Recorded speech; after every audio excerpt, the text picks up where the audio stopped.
Hello students, welcome to my nurture. मैं हूं कृष्णा। कैसे हैं आप सब लोग? मस्त, बढ़िया। तो चलिए स्टार्ट करते हैं आज हम लोग सोशल फार्मेसी को, है ना। सोशल फार्मेसी चैप्टर नंबर 2, जिसके अंदर हम लोग पढ़ने वाले हैं डेमोग्राफी। अच्छा, चैप्टर 2 है क्या? चैप्टर 2 है हमारा प्रिवेंटिव हेल्थ केयर, यानी कि हम लोग इस चैप्टर में वो बातें करेंगे और समझेंगे जहां से हम लोग अपने को क्या कर सकते हैं, प्रिवेंट कर सकते हैं। क्या चीज है प्रिवेंट? मतलब डिजीज वगैरह से किस तरह से बचा लें, या हर एक चीज प्रिवेंटिव। कोई चीज जो आगे नुकसान पहुंचाने वाली है, चाहे डिजीज के रूप में हो या किसी और रूप में हो, तो उससे हमें क्या है, बचाना है। और उसको बचाने में एक फार्मासिस्ट हमको क्या रोल प्ले करता है, उसकी वहां पे हम लोग कुछ बातें करेंगे। समझना है पहले कि वो चीज कैसे दिक्कत देती है और फिर कैसे उसको हमको बचाने में फार्मासिस्ट हमारी क्या करेंगे, हेल्प करेंगे। स्टार्ट करें। सोशल फार्मेसी है, हर चीज सोशल होती है, ठीक है। तो आ जाइए। तो डेमोग्राफी, अब यहां पर क्या है, सबसे पहले हमें डेमोग्राफी समझना पड़ेगा। डेमोग्राफी क्या होता है? सिंपल भाषा में अगर कहा जाए तो डेमोग्राफी क्या है, हिंदी में क्या कहते हैं, जनसंख्यांकी, ऐसे कुछ कहते हैं ना। मतलब हमारे पास जो पॉपुलेशन है कहां पर कितनी है ना। जैसे कि शहर में बहुत ज्यादा है, रेगिस्तान में बहुत कम है। तो जहां पॉपुलेशन होगी हमें वहीं तो सारी सुविधाएं पहुंचानी है उन लोगों को ही, तो वहीं पे तो हमें ज्यादा मेडिकल फैसिलिटी और दवाइयां पहुंचानी होती हैं। तो कहीं ना सिंपल सा उदाहरण दिया मैंने, तो इसीलिए हमको क्या है कि इसको समझना जरूरी है। हमें ये भी समझना पड़ेगा कि हमारे पास जो पॉपुलेशन में कितनी मेल है कितनी फीमेल है, उसी के हिसाब से हमें देखना पड़ेगा मेल्स कितने हैं, फीमेल्स कितने हैं। भाई बीमारियां भी उनकी अलग अलग हिसाब से होती हैं, ठीक है। फीमेल्स ज्यादा है, अब कितनी फीमेल्स ऐसी हैं जो ओल्ड हैं, कितनी ऐसी हैं जो 15 क्रॉस कर रही है, यानी कि उनकी शादी की उम्र हो रही है, तो प्रेगनेंसी के चांसेस बढ़ेंगे बहुत ज्यादा। तो ये सारी चीजें हमें क्या है, आंकड़े लगाने पड़ते हैं, और उसके लिए हमको क्या पढ़नी पड़ती है, डेमोग्राफी। तो बहुत ज्यादा नहीं, यहां हमको बेसिक नॉलेज समझनी है डेमोग्राफी की। तो क्या है, डेफिनेशन में अगर हम समझे, लिटरली ट्रांसलेटेड फ्रॉम ग्रीक, आया कहां से, ग्रीक से, जहां पर डेमोग्राफी मीन्स होता है डिस्क्रिप्शन ऑफ द पीपल, लोगों का डिस्क्रिप्शन।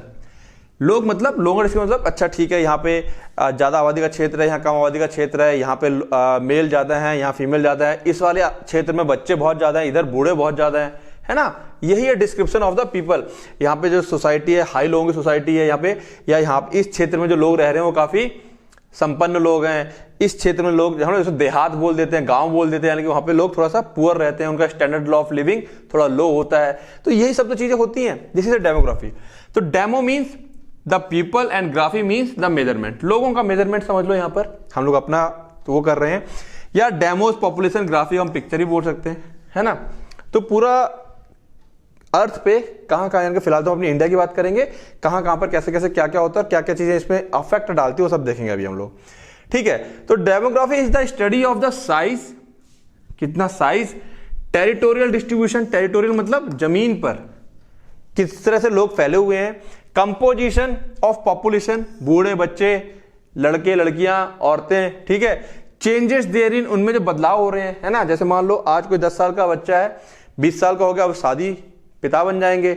एक लड़की है 5 साल की, 15 साल बाद शादी होने के लायक हो जाएगी तो मां बन जाएगी। तो चेंजेस जो उसके अंदर हो रहे हैं, and the component of such changes, और ऐसे कंपोनेंट जो चेंज करने में मजबूर करते हैं, है ना। एक हादसा हो गया, 1000 लोग मर गए, युद्ध हो गया, 100 लोग मर गए, भूकंप आ गया, 500 लोग मर गए, तो उसकी वजह से क्या आ गए, चेंजेस आ गए, ठीक है।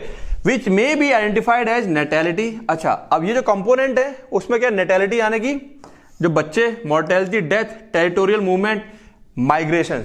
माइग्रेशन में 2 चीजें आती हैं, एक होता है एमिग्रेशन यानी कि छोड़कर चले जाना, और एक होता है इमिग्रेशन, कहीं से आना। तो ऑब्वियसली बात है, जब इमिग्रेशन होगा तो आबादी बढ़ेगी, एमिग्रेशन होगा तो आबादी घट जाएगी, है ना, जब कोई चीज चला जाएगा। एंड सोशल मोबिलिटी यानी कि चेंज ऑफ स्टेटस, कोई आज गरीब है, पढ़ लिख के आगे जाके अमीर हो जाता है, तो उसका सोशल स्टेटस क्या हो गया, चेंज हो गया, ठीक है ना। किसने कहा था ये, बाय डंकन एंड हॉर्जर 1972 में कहा था। तमाम डेफिनेशन है इसकी, ठीक है, इसकी तमाम डेफिनेशन है। एक और डेफिनेशन समझते हैं हम लोग, it is a scientific study of human population, ये बड़ा चलता है, ह्यूमन पॉपुलेशन की साइंटिफिक स्टडी के डाटा एनालाइज करना। It mainly concern with the changes in population size, distribution of population और उसका कंपोजिशन, जिसके अंदर ये 3 कैटेगरी हम लोग एनालाइज करते हैं। बात समझ में आ रही है? तो यही डेमोग्राफी है, जहां पे हम लोग सब कुछ लोगों के बारे में समझेंगे। It can also be defined as the statistical study of population, statistical है ना, mathematical, which involve studying the structure, size and distribution of population. यहां पे मैथ लगा देंगे हम लोग, मैथ का इस्तेमाल करेंगे, ठीक है। क्यों कर रहे हैं हम लोग, वाह क्यों, why importance. Health status of community depends upon, किसी कम्युनिटी की जो हेल्थ स्टेटस है वो डिपेंड करती है dynamic relationship between number of people, their composition and distribution. किस पर डिपेंड करेगी, dynamic relationship between the number of people, लोगों में जो रिलेशनशिप है, क्या कंपोजिशन है और क्या डिस्ट्रीब्यूशन है ना। अमीर गरीब, शहर गांव से दूर, शहर से दूर, कितनी फैसिलिटी है, ठीक है, एम्बुलेंस वहां पहुंच रही है कि नहीं पहुंच रही है, तमाम चीजें होती हैं। तो ये सब चीजें देखनी पड़ती है हमको। प्लानिंग ऑफ हेल्थ सर्विस करनी पड़ती है।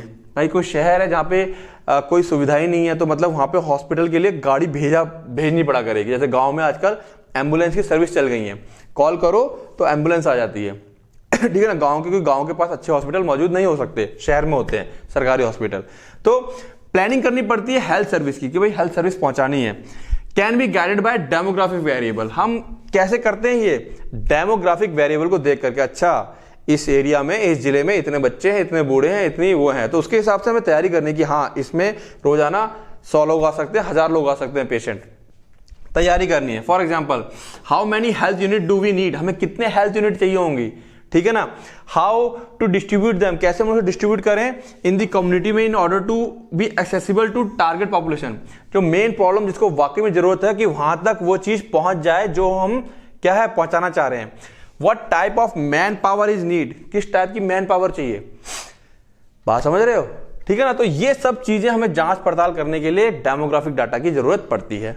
अब सोर्सेस क्या होते हैं डेमोग्राफी के, कहां से पता चलता है कि कितने औरतें हैं, कितने बच्चे हैं, तो सबसे बड़ा सोर्स तो क्या है, सेंसस है ना, जनगणना होती है, पूरा कितने बच्चे हैं, कितने बूढ़े, सब पता चलता है। वाइटल रजिस्ट्रेशंस, जैसे कि बर्थ रजिस्ट्रेशन होता है, मैरिज रजिस्ट्रेशन होता है, डेथ रजिस्ट्रेशन होता है, माइग्रेशन रजिस्ट्रेशन होता है कि हाँ यहाँ से लोग चले गए।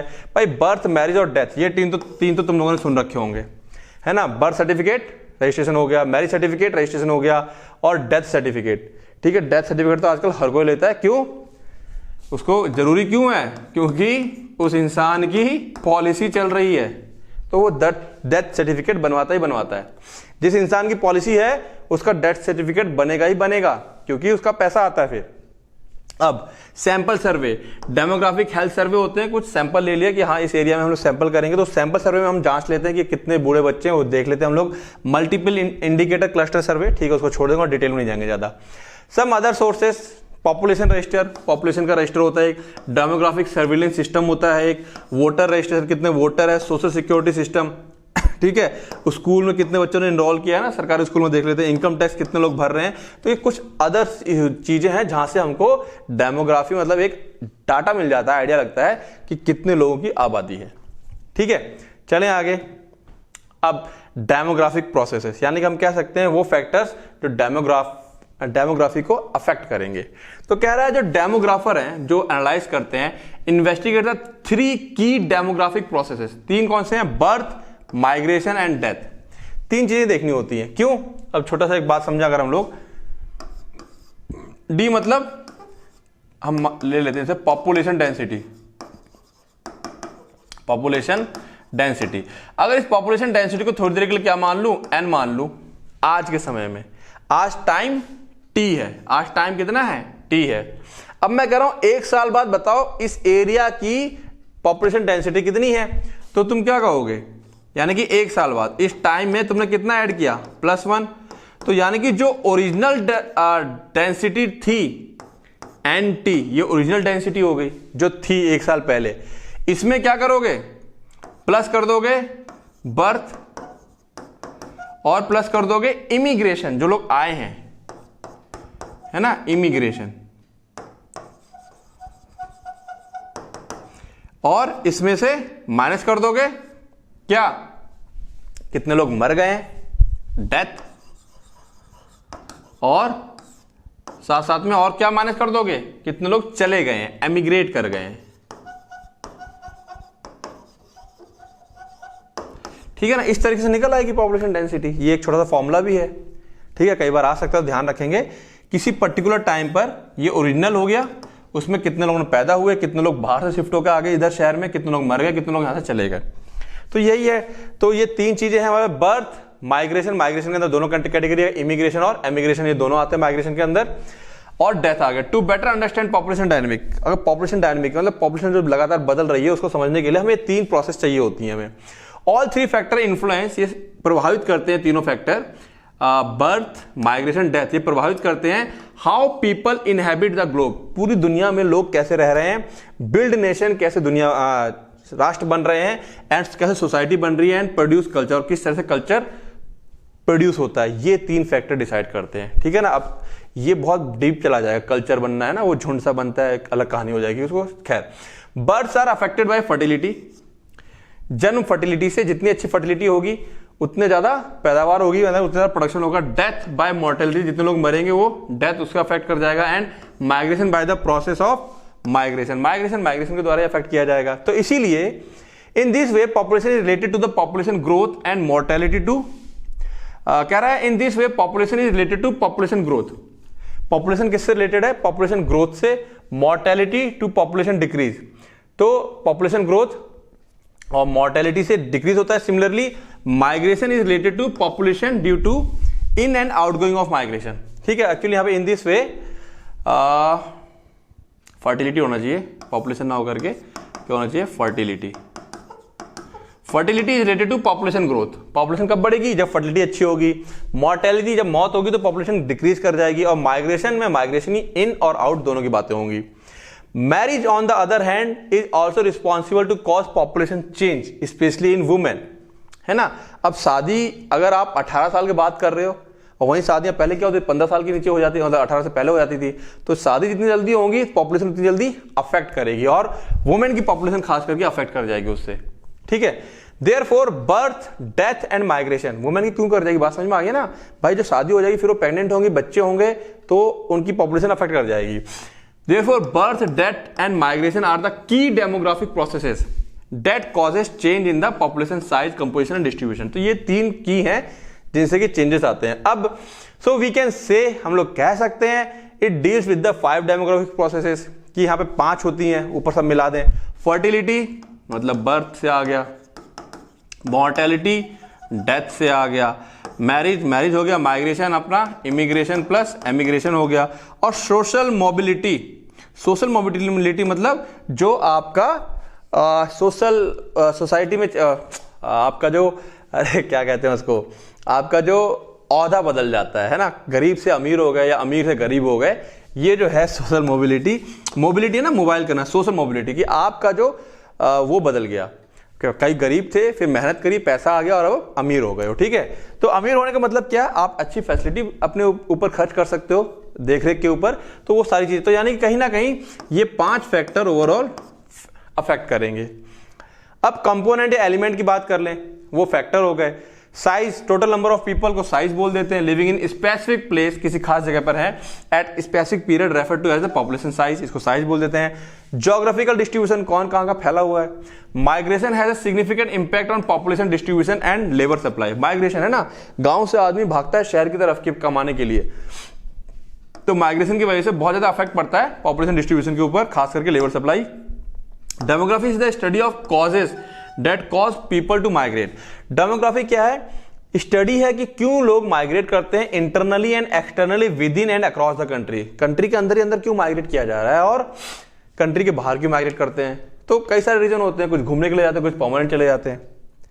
Another element affecting population distribution within the country is urbanization, शहरीकरण। शहरीकरण हो रहा है तो आदमी गांव से शहर की तरफ भागता है। Composition of population characteristics such as sex ratio. Composition में क्या क्या है? सेक्स रेशियो, मेल फीमेल कितने हैं, रेस वाइज है ना, जो रेसिज्म, जो जातियां हैं, एज ग्रुप वाइज, बूढ़े बच्चे जवान, ठीक है। The ratio of rural and urban population, कितने गांव है, कितना शहर के लोग हैं, वेरी इंपॉर्टेंट। इनसे काफी सारी चीजों का हमें तो कंपोजिशन में ध्यान रखना। कंपोजिशन में क्या है, ठीक है, ज्योग्राफिकल डिस्ट्रीब्यूशन में क्या है, साइज में क्या है, तो मेन कंपोजिशन आ गया अपने पास। देन कंपोनेंट ऑफ चेंज, किन की वजह से चेंजेस आ रहे हैं। Birth and death rates are most important determinants of population, है ना, कितने लोग पैदा हो रहे हैं और मर रहे हैं, इनकी वजह से चेंजेस आता है।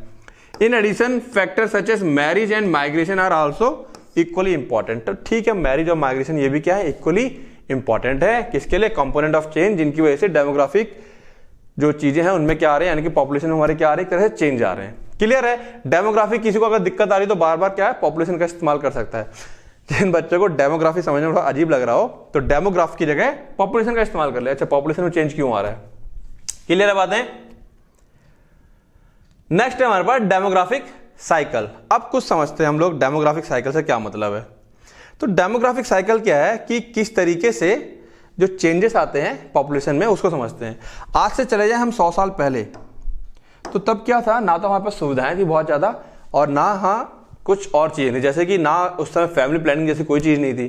तो बच्चे पैदा तो होते थे लेकिन उतनी सुविधाएं भी नहीं थी कि हम उनको बचा पाए जितनी आज हो गई, तो बच्चे उतने मर भी जाते थे, ठीक है ना। तो कहीं ना कहीं बर्थ रेट और डेथ रेट दोनों आपस में क्या चल रहे थे, बराबरी चल रहे थे लगभग, है ना, बर्थ रेट और डेथ रेट। तो यहां पे लिखा हुआ है बर्थ एंड डेथ रेट पर 1000 पीपल पर ईयर, यानी कि 40 लोग लगभग 1000 पे मर जाते थे और पैदा होते थे, लगभग बराबर चल रहा था।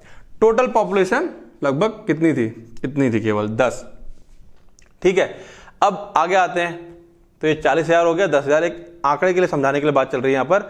अब देखो फिर यहां से हम थोड़ा सा आगे बढ़ते हैं। स्टेज 2 में क्या होगा, डेथ रेट डिक्रीज कर रहा है लेकिन बर्थ रेट डिक्रीज नहीं किया, ठीक है। सुविधाएं अच्छी हुई धीरे धीरे, तो डेथ रेट कम हो गए, हम दवाइयों का इस्तेमाल करने लगे, लेकिन पैदावार उतनी है, बच्चे उतने ही पैदा हो रहे हैं धीरे धीरे, तो पॉपुलेशन ने क्या करना है, बढ़ना शुरू कर दिया। एक टाइम वो आता है, क्लैश कर जाता है, जहां पे डेथ रेट और इंक्रीज इन पॉपुलेशन ये मैच कर रही है। खैर आगे आते हैं।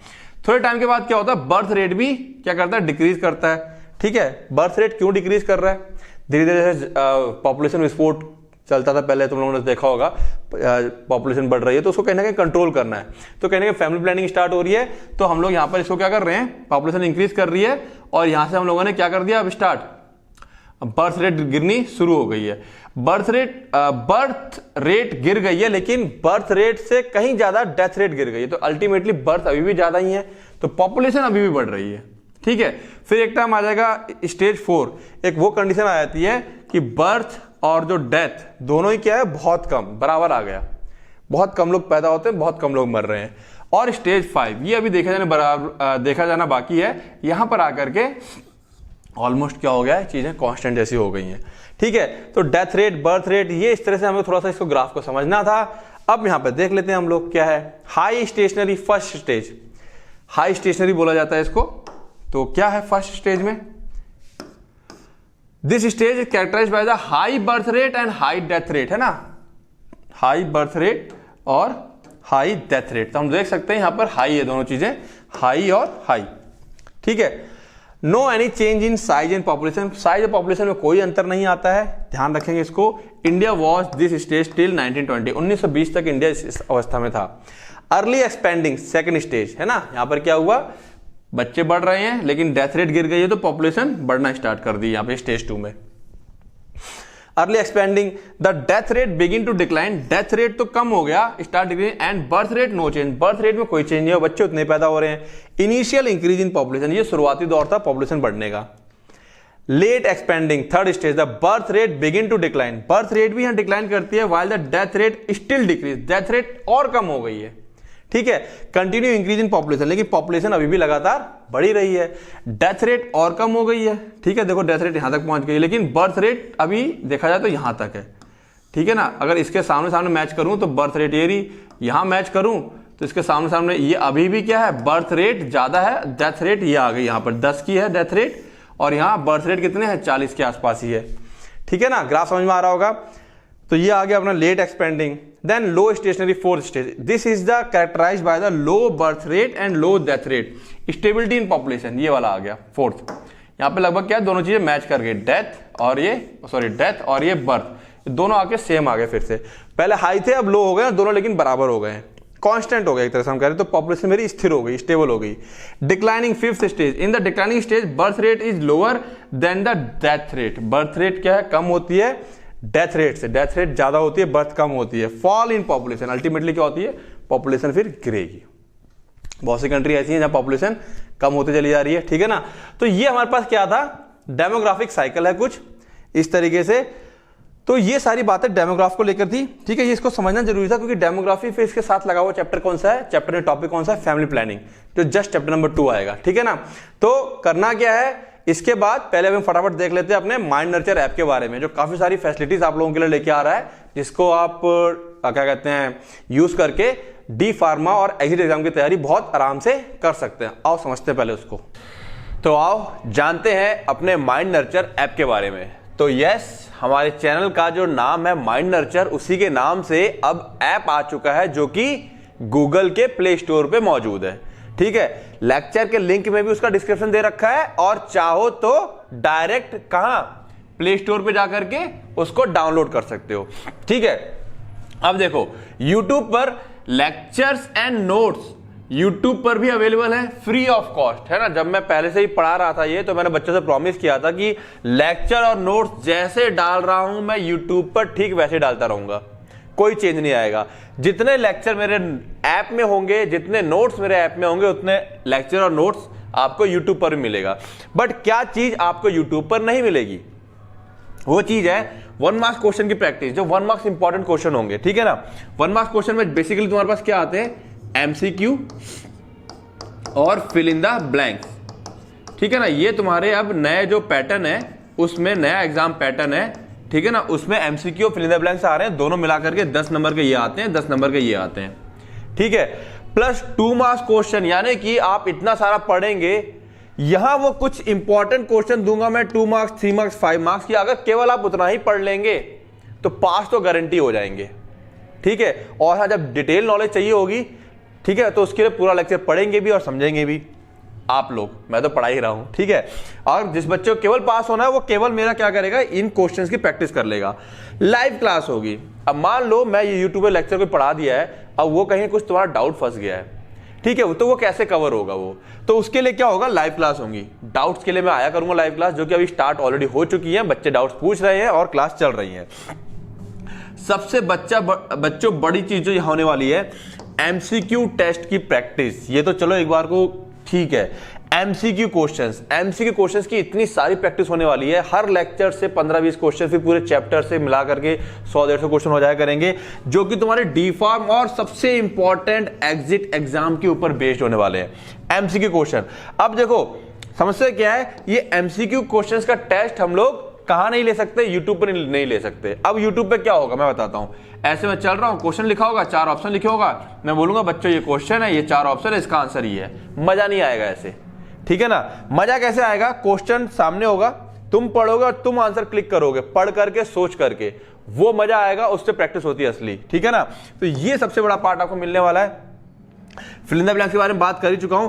Routine test for D pharm and exit exam, only 40% marks चाहिए, सबको पता है। 100 में से सबको कितना चाहिए, 40 नंबर में पास हो जाओगे। ठीक है ना, तो रूटीन टेस्ट का क्या मतलब है, मान लो चैप्टर 1 किसी सब्जेक्ट का खत्म हुआ, उसका टेस्ट हो जाएगा, फिर चैप्टर 2 खत्म हुआ, उसका टेस्ट हो जाएगा, फिर कंबाइंड टेस्ट होगा एक किसका, chapter number 1 plus chapter number 2 का, फिर चैप्टर 3 मान लो खत्म हो गया, फिर उसके बाद एक कंबाइंड टेस्ट होगा 1 + 2 + 3, इस तरह से चलता रहेगा। एक टाइम वो आएगा 1 + 2 + 3, मान लो 13 चैप्टर है तो कंबाइंड टेस्ट हो रहे हैं। ये जो टेस्ट अगर बच्चा कोई मन से देता है, बहुत अच्छे मन से, तो मोर देन 95% उसका कहीं नहीं गया। और अगर बेमन से भी दे रहा है 20-30% तैयारी करके भी, तो 40% यानी कि 40 नंबर लाना, फिर उसके लिए फाइनल एग्जाम में बहुत आसान हो जाएगा। और सबसे बड़ी बात बेटा, जो पढ़ाई होगी ना हमारा इस एग्जाम को टारगेट करके होगी। ठीक है ना, जो सब्जेक्ट तुम्हारे एग्जिट एग्जाम में आएंगे उसको टारगेट करके पढ़ाई होगी, यानी कि जब थ्योरी पढ़ोगे या लो क्वेश्चन अच्छे से कर ले जाओगे तो MCQ तो बहुत आराम से कर ले जाओगे, और MCQ जब बहुत आराम से कर ले जाओगे तो एग्जिट एग्जाम बहुत आराम से क्लियर कर ले जाओगे। बात समझ में आ रही है। और फीस बिल्कुल मिनिमल है, 1100 रुपए पूरे साल के लिए, सभी सब्जेक्ट्स की। फर्स्ट ईयर पूरा साल सभी सब्जेक्ट 1100 रुपए, सेकेंड ईयर पूरा साल सभी सब्जेक्ट फिर से 1100 रुपए, यानी कि 1 साल की फीस आपकी 1100 रुपए पड़ रही है। इस फीस को अगर आप अपनी कॉलेज फीस से कंपेयर करोगे तो ना के बराबर है, महीने का तुम्हारा 92 रुपए समथिंग पड़ता है जाकर के। इससे सस्ता, चीप और बेस्ट चीज आपको नहीं मिलने वाली है। उसके बाद भी अगर कोई क्वेरी है, कोई चीज समझ में नहीं आ रही है ऐप को लेकर के, ठीक है, या कुछ बच्चों को ये दिक्कत है, नोट्स का लिंक जो डिस्क्रिप्शन में दिया रहता है लेक्चर के, यूट्यूब के सभी लेक्चर, मेरा कोई लेक्चर ऐसा यूट्यूब पे नहीं है जिसमें मैंने नोट्स नहीं दिया है। ठीक है, जिन बच्चों को नहीं पता, डिस्क्रिप्शन से निकालना नहीं आता है, मुझे कॉल कर ले या किसी अपने दोस्तों से पूछ लें। ठीक है, उसके बाद भी कोई दिक्कत है तो बेझिझक बिना हिचकिचाए मुझे कॉल करें, डाउट क्लियर करें इस चीज को लेकर के, सर कैसे क्या है, ठीक है, मैं तुम लोगों को वो चीज बता दूंगा। क्लियर है, बात समझ में आ गई। और सबसे बड़ी चीज, ये सब करने के लिए क्या करना पड़ेगा? Yes, revision. बिना रिवीजन के आप ये सारी चीजें नहीं कर पाओगे, यानी कि पढ़ना पड़ेगा, है ना। तो रिवीजन जरूर जरूर जरूर करना। मैं हमेशा कहता हूं रिवीजन ही है सिलेक्शन। रिवीजन करोगे तो लाइफ में हर एक चीज में अचीव पालोगे, हर एक चीज आपको अचीव हो जाएगी, ठीक है ना। तो क्या करते रहो, रिवाइज करते रहो और पढ़ते रहो। All the best.